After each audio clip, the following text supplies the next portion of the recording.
Salve, salve, minha gente do seufuturo.com, Alexandre Araújo, da disciplina de Direito Constitucional aqui na área, para fornecer a vocês aquelas dicas preciosas, objetivas, diretas na nossa maratona OAB, beleza? Galera, então, sem delongas, tem muita coisa pra gente falar. A gente vai fazer uma varredura sobre o direito constitucional, uma tonelada de direito constitucional para no final tudo dar certo, legal? Vem comigo aqui na tela, vamos começar falando de direito de reunião e associação, vamos falar de artigo 5º. Bom, direito de reunião, artigo 5º, inciso 16, a associação vai do 17 até o 21, e o primeiro ponto importante é sabermos o que é uma reunião, quais são os elementos que compõem o direito de reunião. Vamos lá, eu tenho que ter pluralidade de participantes, eu não posso fazer reunião comigo mesmo, eu tenho que estar muito doido para isso.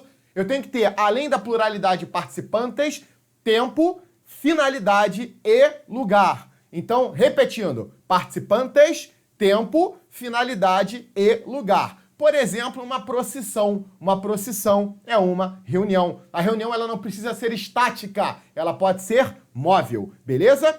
Galera, pergunta que sempre cai em prova e na tua não vai ser diferente. Araújo, precisa de autorização? Não! Basta um aviso prévio.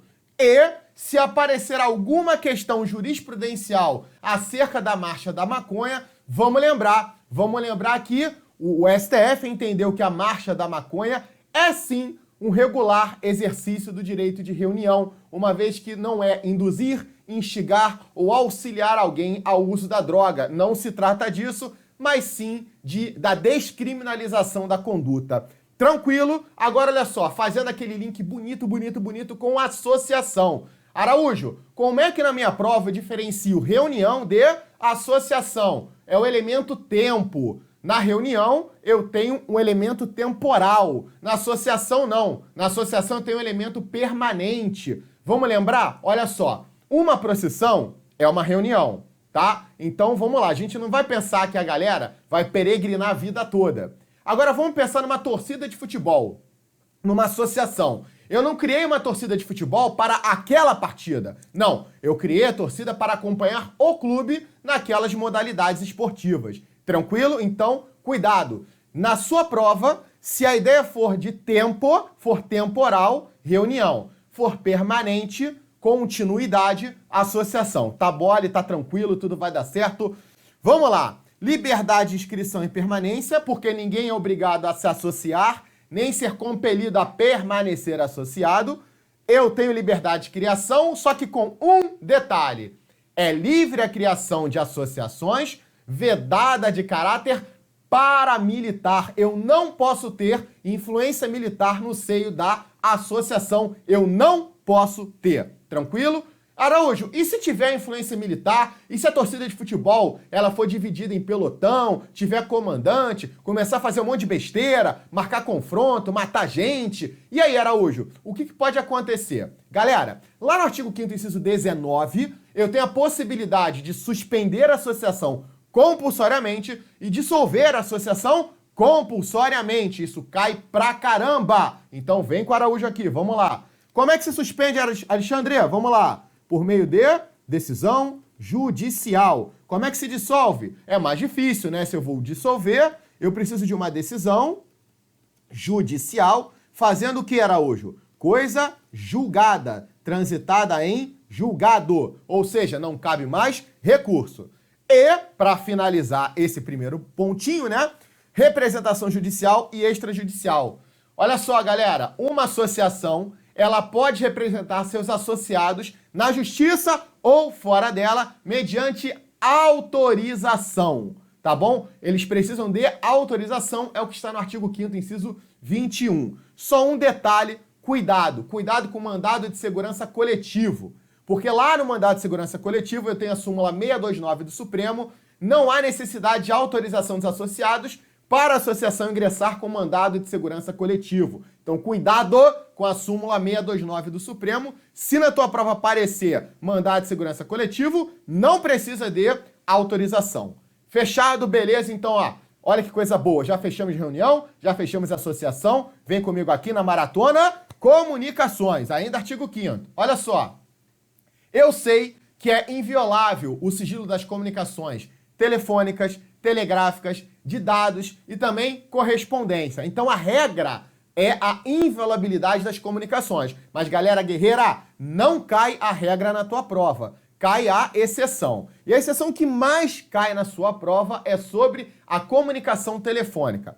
Mas antes de falar da exceção à inviolabilidade da comunicação telefônica, eu quero falar para vocês o seguinte: não é porque a Constituição só traz em seu texto a relativização da inviolabilidade da comunicação telefônica que eu posso imaginar que uma correspondência jamais será objeto de violação. Quer ver uma questão clássica? Carta para presidiário, correspondência para presidiário. Eu posso violar? Eu, administração penitenciária, eu posso violar? Bom, se eu entender que há indícios de irregularidade, de ilegalidade, de inconstitucionalidade, eu, administração penitenciária, eu posso ter sim acesso àquele conteúdo. Vocês já viram que a criatividade do ser humano é uma coisa absurda. Então, como é que chega uma carta para presidiário? Aberta. O bolo de aniversário, todo quebrado, né? Por quê? Porque pode ter uma arma branca, pode ter celular e etc. Não é isso? Mas, vamos lá. Vamos para a maratona aqui. Vamos deixar essa relativização jurisprudencial de lado. Vamos falar daquela que está na Constituição, que é a interceptação telefônica, que cai pra caramba, cai muito. Então, olha só. Galera, cheguei na minha prova, ele fala da comunicação telefônica. Então, qual é a regra? A inviolabilidade da comunicação telefônica. Legal. Só que eu posso ter o grampo. Ok? Eu posso ter o grampo, que é a gravação da conversa sem o conhecimento dos interlocutores. Você cansou de ver isso? Quer ver? Você tá vendo um telejornal, aí tá a foto de alguém, aí a legenda. E embaixo a foto de outra pessoa e a legenda. Ninguém sabia que a conversa estava sendo gravada. Isso é o quê? É uma interceptação telefônica. Araújo, quando isso é possível? Quando eu posso ter uma interceptação telefônica? Olha que molezinha para tudo dar certo aqui. Eu tenho que ter o JLC, eu tenho que ter juiz, eu tenho que ter lei, eu tenho que ter crime. Pronto. Ordem judicial, nas hipóteses que a lei estabelecer, para fins de investigação criminal ou instrução processual penal. E para finalizar mais esse pontinho, eu não posso confundir o famoso bife à milanesa e o bife ali na mesa. Galera, não confunda a gravação da conversa sem o conhecimento dos interlocutores com a quebra do sigilo de dados telefônicos. Por quê? A quebra de sigilo de dados telefônicos não é o acesso ao conteúdo da gravação, ao conteúdo da conversa. Não. É o acesso ao registro das ligações efetuadas. Hora, dia, local... Aliás, local fica difícil, né? Mas hora, dia, ok? Tempo de duração e por aí vai, tá? Se bem que o local até aparece, né? Se eu faço um DDD, enfim. O que eu quero mostrar para vocês é o seguinte. Na interceptação telefônica, eu tenho aqui a necessidade de reserva da jurisdição. Eu preciso obedecer à reserva de jurisdição. Por quê? Porque há uma necessidade de ordem judicial. Agora, para a quebra do sigilo telefônico, pode ser ordem judicial, mas também ordem de comissão parlamentar de inquérito. Eu não preciso nem falar que isso cai horrores em prova. Tamo junto, hashtag tudo vai dar certo. Mais aquela dica para vocês. Vambora seguir aqui.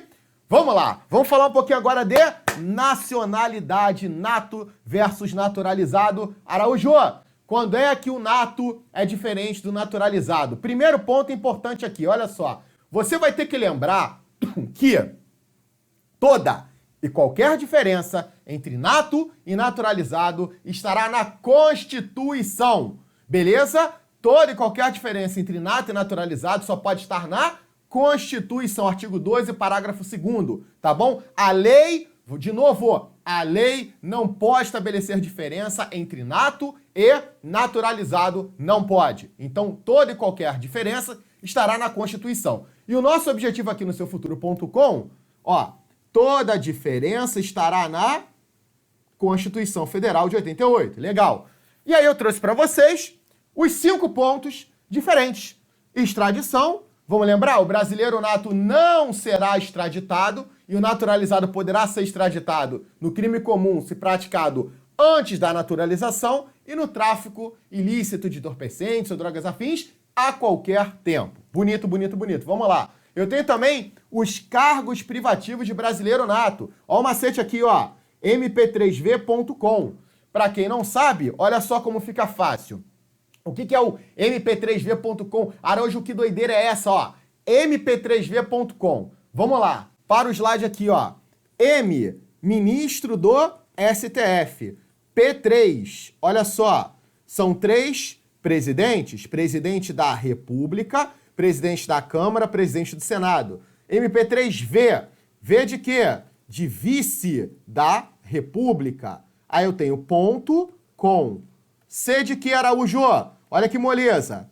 Carreira diplomática, o diplomata. E esse, ó, o oficial das Forças Armadas. E esse aqui, o ministro da Defesa. Pronto. Esses são os cargos privativos de brasileiro nato. Vamos lá? Voltou. Conselho da República. O que eu tenho que lembrar? Que dentro desse conselho, lá no artigo 89 da Constituição, ele cai pouco. Então eu vou só pincelar. Olha só. Dentro desse conselho, eu tenho a figura de autoridades e tudo, mas eu tenho 6 cidadãos. Esses 6 cidadãos todos eles têm que ser brasileiros natos, tudo bem? Então é só lembrar disso. Dentre os integrantes do Conselho da República, eu tenho 6 cidadãos e esses 6 cidadãos devem ser brasileiros natos. Artigo 89, inciso 7. Direito de propriedade, lá no artigo 222, para ser proprietário de empresa jornalística e de radiodifusão sonora, edições e imagens, ou o cara é nato ou o cara é naturalizado há mais de 10 anos. Cuidado com esse lapso temporal, pelo amor do Paizinho Celestial. Tudo bem? Então, olha só.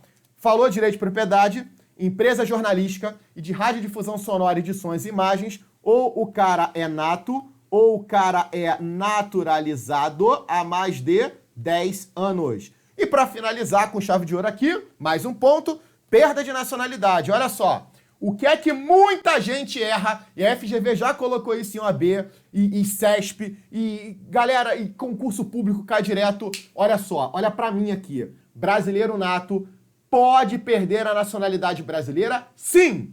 Se eu quiser, eu perco a minha nacionalidade brasileira abdicando por outra. Então, o que não pode acontecer é o brasileiro nato perder a nacionalidade como punição estatal. Galera, o único brasileiro que perde a nacionalidade como punição estatal é o brasileiro naturalizado, por aquela atividade nociva ao interesse nacional, tá? Então, se ele pratica uma atividade nociva ao interesse nacional, o brasileiro naturalizado, por decisão judicial e apenas judicial, ele perde a nacionalidade brasileira. Então, volta aqui comigo. Qual é a diferença? O brasileiro nato e o brasileiro naturalizado, ambos podem perder a nacionalidade, mas apenas o naturalizado pode perder a nacionalidade a título de punição estatal. Tamo junto, hashtag tudo vai dar certo, é isso aí, vamos na maratona, vamos na maratona. Olha aqui, próximo, competências dos entes federados. Vamos embora lembrar disso? Que cai sempre, olha só. Cheguei na minha prova, vai aparecer uma competência administrativa ou uma competência normativa. Uma competência normativa é uma competência que sempre produz lei. Então, o verbo atrelado à competência normativa é o verbo legislar. Então, galera, toda competência que não começar com o verbo legislar, olha aí, toda competência que não começar com o verbo legislar é uma competência administrativa. Zelar, emitir, ok? Preservar, proteger e por aí vai. Olha só, olha que dica boa. Quais são as competências administrativas? Ou é a competência exclusiva da União, ou é a competência comum entre a União, os estados, o Distrito Federal e os municípios.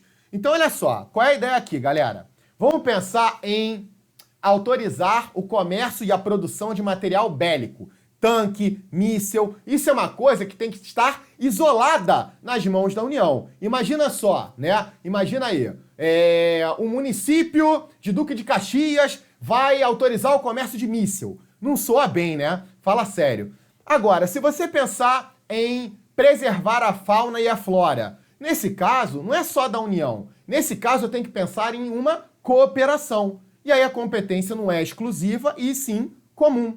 Então, na sua prova, você primeiro vai se ligar no verbo. Se o verbo não for legislar, ou a competência é exclusiva ou ela é comum. Se a competência der uma ideia de isolamento, você vai lembrar que é exclusiva da União. Se a competência te der uma ideia de cooperação, quer ver? Combater as causas de pobreza e os fatores de marginalização. Aí você vai jogar na conta da comum, tudo vai dar certo, eu tô contigo pra caramba, legal? Agora vamos lá. Esqueça a competência exclusiva, esqueça a competência comum. Agora as competências são normativas. Vamos lá, galera.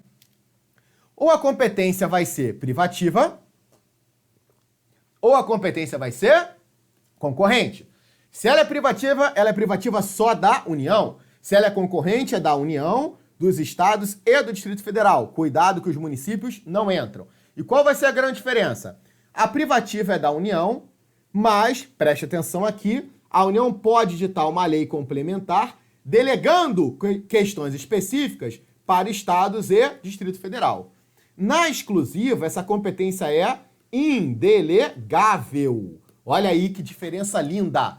Na privativa é delegável por lei complementar e a exclusiva é indelegável. Já na competência concorrente, todo mundo faz alguma coisa. Olha só.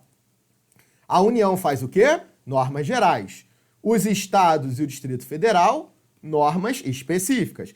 E normas gerais, havendo o que, Araújo? Havendo a omissão da União.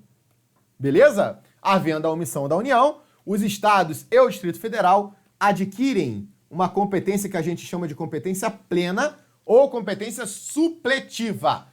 E aí, galera, vem aquela dica final bombástica pra gente fechar esse ponto aqui.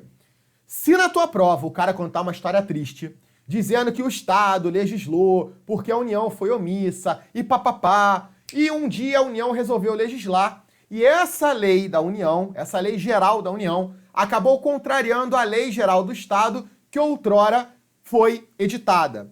Aí ele vai dizer que essa nova lei federal contraria a lei estadual e quer saber o que vai acontecer com essa lei estadual que foi editada no momento que a União era omissa, né? Houve então um conflito de lei federal com lei estadual. Galera, nunca, olha pra mim, nunca marque que a lei estadual será revogada. Nunca. A lei estadual terá sua eficácia suspensa naquilo que for contrário. Então, repetindo, a lei estadual terá a eficácia suspensa naquilo que for contrário. É isso aí, tô contigo, não abro. Vambora seguir.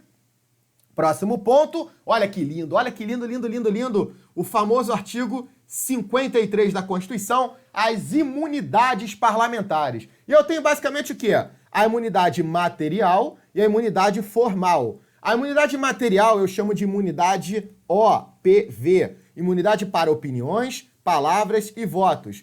Essa imunidade ela é chamada também de inviolabilidade. Tudo bem, galera? Então, se na tua provinha aparecer a inviolabilidade dos parlamentares, isso significa dizer imunidade material. Vamos lá. Essa inviolabilidade, ela é civil e penal. E essa inviolabilidade nada mais é do que uma atipicidade da conduta. Aquilo que pra gente, galera, é calúnia, injúria ou difamação, para eles é o exercício da democracia. É uma prerrogativa constitucional. Então eles, no exercício da função, não cometem calúnia, injúria ou difamação, eles não cometem delito de opinião. Que coisa linda, né? Aí tem aquela cena maravilhosa, Vossa Excelência é um safado, Vossa Excelência não honra as calças que veste, e o legal é que tem sempre um Vossa Excelência, né? Sensacional. Mas olha só, como é que isso pode cair na tua prova? Você vai lembrar que todos os parlamentares têm imunidade material, todos, mas o vereador só tem imunidade material no município onde exerce a sua vereança. Cuidado, hein? Isso cai pra caceta. O vereador é aquele que você tem que tomar cuidado, porque ele só vai ter imunidade material no município onde exerce a sua vereança. Show de bola, beleza? Então, se eu sou vereador de Jaboatão de Guararapes, eu só vou ter imunidade em Jaboatão e não em Recife. Tranquilo? E não em Olinda. Tranquilo? Beleza. Agora, para fechar aqui a material. Repare, eficácia espacial e temporal.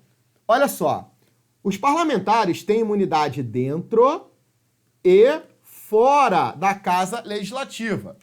Só que, cuidado, no caso do vereador, ele até tem imunidade fora da Casa Legislativa, mas tem que estar dentro do município. Os demais parlamentares não, a imunidade em todo o território nacional. Deputado federal, estadual, distrital, senador, imunidade no Brasil todo.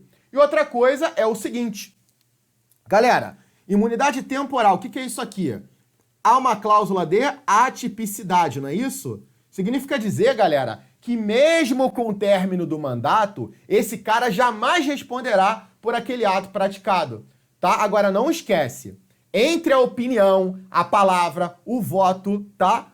E olha só, entre a opinião e a função tem que haver um elo, uma ligação, um nexo de causalidade. Não adianta o cara chegar e falar assim, Vossa Excelência, e ofende o cara em razão da homoafetividade, da afrodescendência. Nesse caso, os caras não têm imunidade, tudo bem? Só cuidado com isso, porque se a questão for mais chata, ela vai dizer assim, ó, fulano, movido por finalidade eleitoral, ofende o oponente político em razão da sua afrodescendência. Ele vai ter imunidade? Não. Não, porque essa opinião tem que estar ligada à função dele. Legal? Beleza? Agora vamos lá, pessoal. Imunidade formal.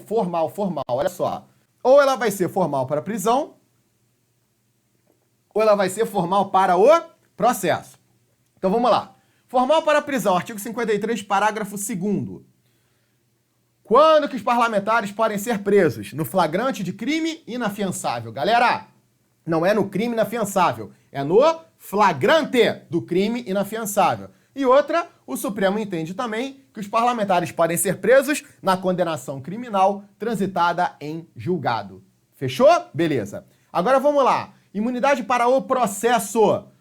O que é isso? É a possibilidade de sustação do andamento processual. Enquanto o camarada for parlamentar, o processo ficará sustado no STF. Por que no STF? Porque desde a expedição do diploma, os deputados e senadores serão processados e julgados no Supremo Tribunal Federal, conforme diz lá o artigo 53, parágrafo 1º. Legal? Então, ó, de imunidade, isso aqui tá lindo, lindo, lindo. Cuidado com o vereador, que o vereador não tem imunidade formal, hein? O vereador só tem imunidade material e dentro do município onde exerce, fala comigo que eu te escuto, a vereança. É isso aí, vamos seguir aqui. Próximo ponto, não podia faltar um processinho legislativo. Vamos lá. Não chega na prova sem a leitura do artigo 61, parágrafo 1º. Por quê? Porque existe sempre uma questão da FGV relacionada a vício de iniciativa. Ele diz que um deputado federal apresenta um projeto de lei aumentando a remuneração de servidores do executivo. Não pode, porque se tu pegar o 61, parágrafo 1º, tu vai lembrar que aumento de remuneração de servidor é de competência do próprio chefe do executivo. Então, se o deputado federal quis aumentar a remuneração dos auditores da Receita Federal, não pode. Isso é um vício de iniciativa. Mas para você se ligar que houve o vício de iniciativa, tu vai ter que ler o artigo 61, parágrafo 1º, então fica a dica, leia porque ele é muito importante. E galera, se na tua prova aparecer o vício de iniciativa, se aparecer alguém apresentando o projeto de lei no lugar de outra pessoa, no caso aqui do presidente, você vai dizer que o vício é insanável. Ou seja, eu não consigo sanar o vício, ainda que o presidente sancione o projeto, esse projeto vira uma lei inconstitucional, tá? Pergunta muito legal também é sobre emenda parlamentar a projeto do presidente. Pode ou não pode ter emenda parlamentar ao projeto do presidente? Sim ou não? Pode, mas anota que isso é importante. A emenda não pode aumentar a despesa, tá? A regra é essa, não aumenta a despesa. E a emenda não pode ser um jabuti. A emenda não pode fugir do tema daquele projeto de lei. Por exemplo, é um projeto sobre aumento da remuneração de professor. Aí vem o parlamentar e emenda, incluindo a cachaça na cesta básica. Não pode. Sacaram? Esse jabuti louco aí. E para finalizar, cuidado só com a irrepetibilidade. Deixa eu explicar isso, olha só. Chegou na prova, ele disse que um projeto de lei foi rejeitado em uma dada sessão legislativa. Vou chamar a sessão legislativa A. Qual é a regra? A matéria daquele projeto ficará trancada durante aquela sessão legislativa. Cuidado, porque a prova gosta de trocar sessão legislativa por legislatura. Cuidado! Legislatura é um período de 4 anos que corresponde ao mandato dos deputados federais. Tranquilo? E sessão legislativa é aquele período anual de trabalho, tá? Da Casa Legislativa. Então, olha só. Foi um projeto de lei sobre a crise hídrica, o projeto foi rejeitado e aquela matéria da crise hídrica, ela fica trancada durante a sessão legislativa e não a legislatura. Boa essa dica, hein? Boa essa dica. Agora preste atenção. Dá para destrancar, Araújo? Dá para destrancar na mesma sessão? Dá. Para destrancar, eu preciso da maioria absoluta de qualquer casa do Congresso Nacional. Então, se tiver alguma pergunta sobre o destrancamento, é possível com a maioria absoluta de qualquer casa. Fechou? Beleza? Então, vamos seguir aqui. Vamos lá. Competência de judiciário, eu trouxe aqui para vocês algumas. Cheguei na prova, olha só. O litígio entre Estado estrangeiro e organismo internacional e União, Estado, Distrito Federal e território é de competência do STF. Cuidado, município está fora. Então, o litígio entre França e o município do Rio de Janeiro, tá bom? Não é o STF. Araújo, então é quem? Tá aqui, ó. Juiz federal, Estado estrangeiro, organismo internacional e município. Então, começa aqui uma competência originária nas mãos do juiz federal com recurso ordinário para o STJ. Tudo bem? Então, cuidado. Eu cheguei assim, ó. França versus Pernambuco. Competência de quem? STF. Agora, França versus Recife, o município. Juiz federal com recurso ordinário constitucional para o STJ. Questãozinha linda, hein? Linda, linda, linda. Vamos seguir. Vamos lá. Olha só. Recurso ordinário do STF. Vamos, né? Habeas corpus, mandado de segurança, habeas data e mandado de junção, decididos em única instância pelos tribunais superiores, se denegatória a decisão. Cuidado só com essa parte aqui denegatória. Mas eu quero te chamar a atenção para esse ponto aqui de baixo. Crime político. Olha só, galera. O crime político, ele é julgado originariamente pelo juiz federal. E da decisão do juiz federal, caberá um recurso ordinário constitucional para o STF. Cuidado com o crime político, que ele é preocupante. Tranquilo? Vamos seguir, vamos seguir. Olha só, não podia faltar controle de constitucionalidade, né? E esse vai ser o nosso último ponto da maratona. Olha só, eu estou falando do objeto da ação direta de inconstitucionalidade. Pessoal, não confunda a perda do objeto com a ausência do objeto. O que é isso aqui? Vamos lá. Eu tenho uma ADI sobre determinada lei e essa lei ofende a Constituição. Durante o processo da ADI, essa lei é revogada. Qual é a regra? A ADI sofre um prejuízo pela perda do objeto, tá? Essa é a regra. Agora, outra coisa é perguntar se cabe uma ADI sobre uma lei revogada. Araújo, cabe ADI sobre a lei revogada? Não.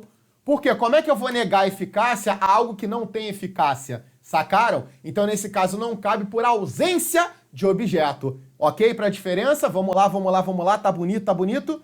Outra coisa é a alteração do parâmetro constitucional invocado. Quer ver? Olha para cá. Eu tenho agora uma ADI sobre uma lei que ofende a Constituição. Aí, no decorrer do processo da ADI, essa norma constitucional sofre uma emenda e agora esse novo texto da Constituição, ele é compatível com essa lei. Então, olha que interessante. Quando a lei foi criada, os textos eram incompatíveis. Só que surgiu uma emenda e agora essa lei se tornou compatível. Não interessa, vamos lembrar de compadre Washington, vamos lá? Pau que nasce torto, nunca se endireita. Se aquela lei nasceu inconstitucional, ainda que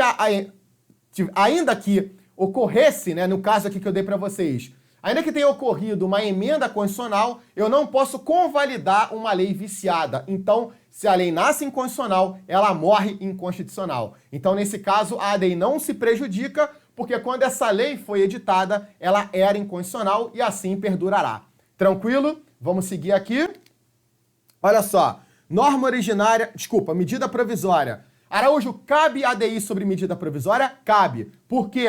porque é um ato normativo primário com força de lei. Então, muito cuidado, galerinha, porque apesar da medida provisória não ser lei, é ato normativo primário, ou seja, tem o seu fundamento de validade na Constituição. Então, cabe daí sim sobre medida provisória. Legal? Agora, aproveitando o ensejo, norma originária e norma derivada. Qual é a diferença? Olha só. Não existe hierarquia entre norma originária e norma derivada. Repetindo, não há hierarquia entre norma originária e norma derivada, mas as normas originárias não são passíveis de controle de constitucionalidade, tá bom? Lembra disso. As normas derivadas, as emendas, podem sofrer controle de constitucionalidade, mas as normas originárias não. Beleza? Vamos seguir.